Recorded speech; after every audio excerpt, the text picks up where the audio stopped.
उत्तर प्रदेश से के मुख्यमंत्री योगी जी ने बुलडोजर लेकर के एक बुलडोजर न्याय चलाई और वो बुलडोजर न्याय का विरोध प्रतिवाद तो होता रहा, लेकिन वो बुलडोजर न्याय उनका आगे दिन प्रतिदिन बढ़ता चला जा रहा है।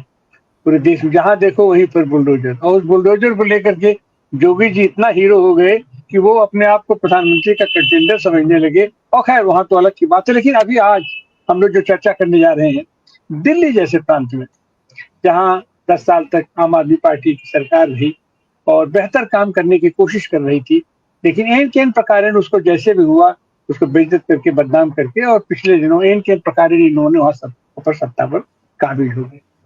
ये कहे थे कि ये आम आदमी पार्टी जो चीजें नहीं कर पा रही है, बहुत सारी चीजें नहीं कर पा रही है, वो हम करेंगे, और उसके चलते लेकिन अभी फिलहाल एक ताल भी नहीं हुआ है और वहां पर फिर से बुलडोजर लेकर के गरीब आदमी के पीछे, आम आदमी के ऊपर लोग लग गए हैं, हमला कर रहे हैं और उनके घर गिराए जा रहे हैं। खास करके गरीबों को टारगेट किया जा रहा है, गरीबों को टारगेट किया जा रहा है। आज हम उसी बात पर चर्चा करने के लिए आपके सामने उपस्थित है।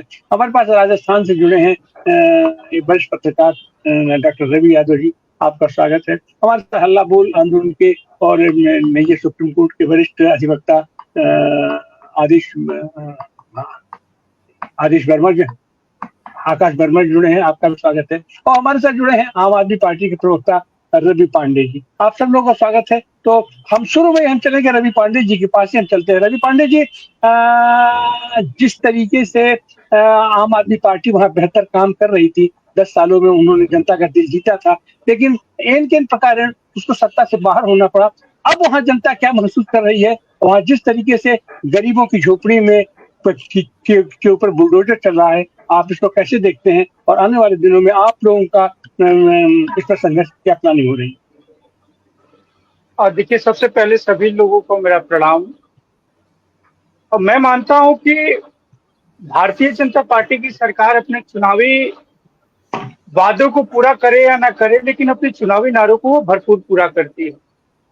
और दिल्ली विधानसभा चुनाव से पूर्व भाजपा ने दिल्ली की जनता के समक्ष एक नारा दिया था, नहीं सहेंगे बदल कर रहेंगे। उन्होंने किसी सरकार को बदलने की बात नहीं किया था, उन्होंने अरविंद केजरीवाल सरकार की, आम आदमी पार्टी की सरकार की उस व्यवस्था को बदलने की बात किया जो गरीबों की जन कल्याणकारी नीतियों से थी।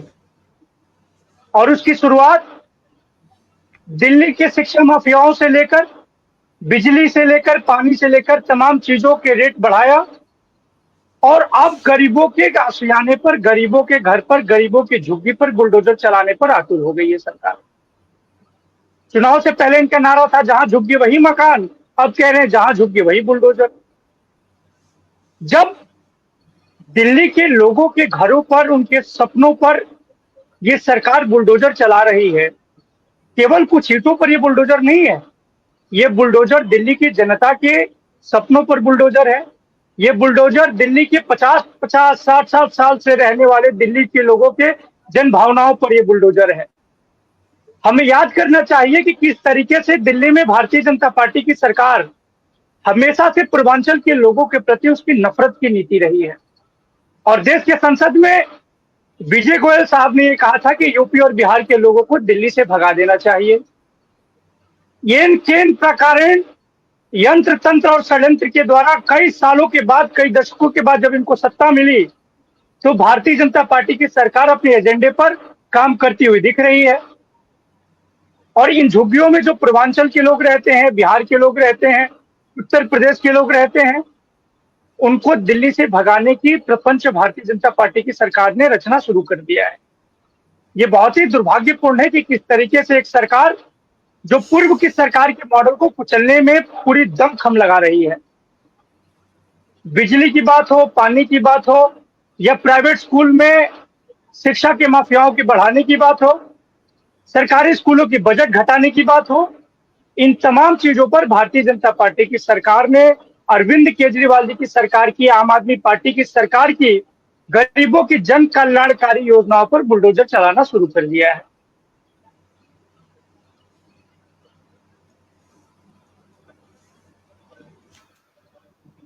जी पांडे जी, हम आपको फिर आते हैं।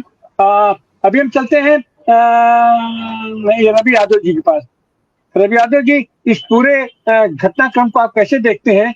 उत्तर प्रदेश में हमने देखा और हर जगह हम देख रहे हैं कि बुलडोजर न्याय मनमानी तरीके से, एक तरीके से अपने जो भी लोग विरोध करते हैं उनके खिलाफ उनका सीधे अपना जाकर उनका घर गिरा देना, उनको रौंद देना, इन सारी चीजों को, और दिल्ली में भी वही हथकंडा लोग अख्तियार कर रहे हैं। आपकी इस पर टिप्पणी? नमस्कार तिवारी जी, आपको, को पैनलिस्ट और दर्शकों को। देखिए, सरकार से आप किसी संवैधानिक डेमोक्रेसी में जो मर्यादाएं हैं, जो कानून हैं, उसकी मैं नहीं समझता कि इनसे कोई अपेक्षा की जानी चाहिए। और इसीलिए आप देखते हैं कि जिस तरह से सुप्रीम कोर्ट का कई बार इनको उत्तर प्रदेश के लिए, दूसरी जगह के लिए, बुलडोजर के लिए सुप्रीम कोर्ट से कई बार इनको चेतावनी दी गई है, कहा गया है कि ये गलत है, लेकिन आप उनसे उम्मीद मत करिए। दूसरी तरफ यह है कि पूरा मीडिया और जो इनके जो समर्थक हैं, जो इनका पूरा इकोसिस्टम है, वो उसको न्याय का प्रतीक बना रहा है। और उत्तर प्रदेश में जो आप देखते हैं, जो जहां से बुलडोजर न्याय इजाद हुआ है, वहां ही हम अगर देखें तो कानून व्यवस्था की स्थिति इतनी खराब है। थानों में मर्डर होते हैं पुलिस के द्वारा, पुलिस की कस्टडी में मर्डर होते हैं अपराधियों के द्वारा, पुलिस की कस्टडी में मर्डर हो जाते हैं एक अपराधी का दूसरे अपराधी के द्वारा, जेल में मर्डर होते हैं, न्यायालय में मर्डर होते हैं, लेकिन कानून व्यवस्था बहुत अच्छी है। अब कानून व्यवस्था जो बहुत अच्छी है, अगर आप ध्यान दें तो पिछला विधानसभा चुनाव अगर किसी एक पॉइंट पे योगी जी जीते तो वो यही था कि उन वोट चाहे जिस कारण से दे रहा है, वो जातीय समीकरण की वजह से दे रहा हो, चाहे उसमें नफरत भरी हुई है, धर्म की चाशनी की वजह से दे रहा हो, लेकिन नाम ले रहा था कि योगी जी ने बहुत कानून व्यवस्था बहुत अच्छी कर दी है, इसलिए उनको वोट दिया जा रहा है। और आप देखिए किस तरह के हालात हैं उत्तर प्रदेश में, मतलब उत्तर प्रदेश टॉप में है महिलाओं के प्रति अपराध में, दलितों के प्रति अपराध में, पिछड़ों के प्रति अपराध में, मुसलमानों के लिए तो कोई कानून जैसी चीज नहीं है।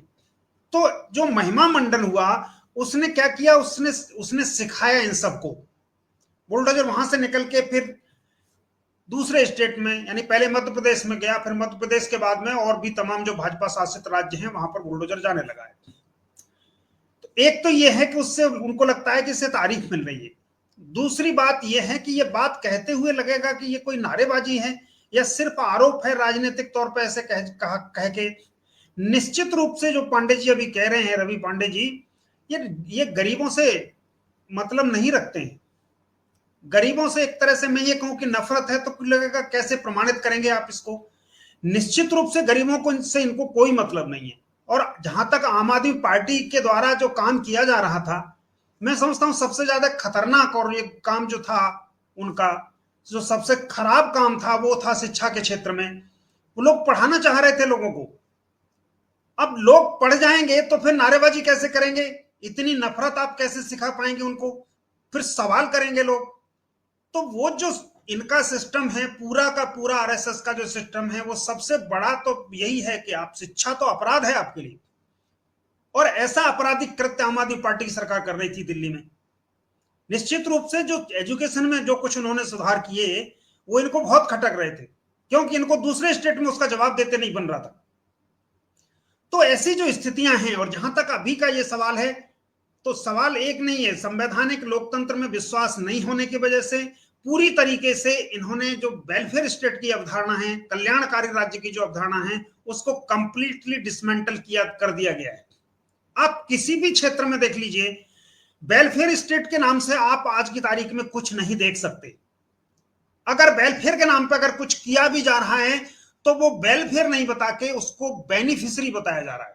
एक नई थ्योरी बताई गई है कि ये बेनिफिशियरी थ्योरी है, यानी कि आप पर एहसान किया गया है कि आप नमक खाते हैं हमारा, और नमक खाते हैं तो फिर आपका काम बनता है हमारा खा रहे हैं, मतलब इनके मामा जी के यहां से पैसा लेके आए हैं, उससे इन्होंने नमक खरीदा और वो नमक खा रहे हैं लोग।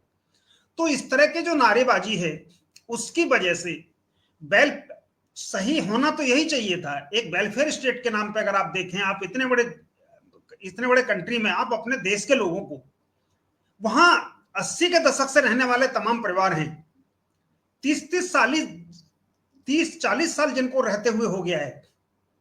ठीक है, कानून के हिसाब से आपको जो कुछ लगता है वो आप करिए, लेकिन ये राज्य की जिम्मेदारी है। आपने 2022 तक सबको छत देने का वायदा किया था, आज 25 है, 22 नहीं है। तो आपको पहले इन लोगों के लिए आवास की, वैकल्पिक आवास की व्यवस्था करनी चाहिए थी। आपको लग रहा है कि यहां गलत तरीके से बसे हुए हैं लोग, या इसकी वजह से कुछ असुविधाएं हो रही हैं लोगों को, या दिल्ली को, या आपका कुछ और प्लान है, तो निश्चित रूप से आप उसे पूरा करिए, लेकिन उसके लिए आपको वैकल्पिक आवास देने होंगे पहले। और वैकल्पिक आवास की कोई व्यवस्था नहीं है। कम से कम 12 से 13 हजार फैमिली अभी भी इस तरह की है जिनके पास कोई वैकल्पिक आवास नहीं है, और आपने 4 दिन का नोटिस देके जिस तरह से वो घर उजाड़े हैं उनके, मैं समझता हूं ये किसी भी हालत में मानवीय नहीं है, किसी भी हालत में धार्मिक नहीं है, किसी भी हालत में न्यायिक प्रक्रिया नहीं है। ये बेहद अमानवीय कृत्य है। आप बेघर कर दे रहे हैं, इस समय उनके बच्चे पढ़ रहे हैं, कहां जाएंगे लोग? अचानक से 4 दिन में कौन उनको मकान दे देगा, किराए पर भी देगा? तो आपको ये सोचना चाहिए कि ये कोई दुश्मन नहीं थे, आपके देश के नागरिक हैं, गरीब हैं, और उनको, उनके प्रति आपको इस तरह, आपकी पॉलिसी है, आप कह रहे हैं, आप घोषणा की थी आपने कब के 2022 में हम सबको छत दे देंगे, तो आपकी उस पॉलिसी क्यों भी ये इससे नंगा होती है यहां पूरी तरीके से? मुख्यमंत्री जी यद्यपि दावा कर रही हैं कि हमने सबको वैकल्पिक आवास की व्यवस्था की है, आपके दावे से नहीं चल रहा है। जो वहां लोग इस समय इसकी वजह से परेशान हो रहे हैं, फिर आप उनको बताइए कि आपको आवास दिया गया है, आपको आप वैकल्पिक आवास दिया गया है। दूसरी तरफ ये कि ये कोर्ट का आदेश है, तो कोर्ट का आदेश कौन लेके आया है? कोर्ट का आदेश तो दिल्ली सरकार और डीडीए ने ही ला लिया है ना। तो आप कोर्ट का बहाना मत लीजिए, वो आपको गिराने थे, आपको खाली करना ही था। लेकिन मैं समझता हूं कि उसके पहले इनको वैकल्पिक आवास दिए जाने चाहिए थे। जी तिवारी जी। जी, वैकल्पिक आवास के हमारे यहाँ एक धार्मिक रूप से भी देखा जाए, नैतिक रूप से भी देखा जाए, मानवीय रूप से भी देखा जाए, तो बरसात का ऐसा मौसम कि बरसात में हम पक्षियों के भी घोंसले नहीं उजाड़ते हैं। ये हमारी परंपरा है। लेकिन यहाँ तो खुलेआम हम उनको बेघर कर, घर तो हम उनको बनवा नहीं पा रहे हैं, लेकिन जो है उनके पास टूटी फूटी छत है भी, उसको भी हम बेघर कर दे रहे हैं। हम चले गए एडवोकेट